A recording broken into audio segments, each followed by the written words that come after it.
आमर गोटे धर्मशाला थाना गोटे केस होता 156 17/4/2026 तार कंप्लेनेंट थिले कावेरी मल्लिक आमर बेतेंडा बारवाटी धर्मशाला थाना जाजपुर जिला तांकर से लिखिते 17/4/2026 आसिक लिखित अभियोग कले जे तांकर पड़ोशी माने तांकरी वंशर से पड़ोशी माने तांकर स्वामी और तांकर ननदेई माने भेणईर जे मृत तांको भेणई सहित फेरुतिले तांको घर गाँव घर पछपट रास्तार आक्रमण कले ये आपन जो देखुंत ठेंगा फारसा जो बड़ कटुरी इथिरे तांको आक्रमण मरणातक आक्रमण करी तांको हत्या करथिले गोटे बिल बादाम बिल तेणु एतला पाइला परे आमर धर्मशाला थाना केस रुजु होता 156/2026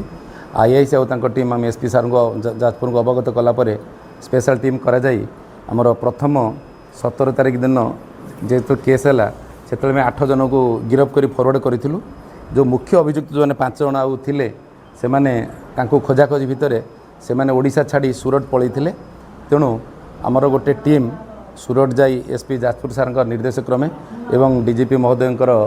अनुमति क्रमे गोटे पुलिस टीम आमर देवता बाबू और अन्य माने जाई आमर पानीकुल थाना जड़े एसआई थे विश्वजित दास आमर देवता एसआई एवं पुलिस टीम जाकि आम सूरत रे चढ़ऊ कर 5 जन ये 5 जन गिरफ्त करछंती सेठाकर सूरत कोर्ट रे एमान को प्रोड्यूस करा जायथिला सूरत कोर्ट प्रोड्यूस कला पर एमाने एमान को ट्रांजिट रिमांड मिलता ट्रांजिट रिमांड आज सरीगला तेणु ये जो 5 जनकर आम जो धरीचु एमाने मुख्य अभियुक्त एमाने जो हत्या घटनार तेणु से आज गिरफ्त कराई बर्तमान से कोर्ट चालान करा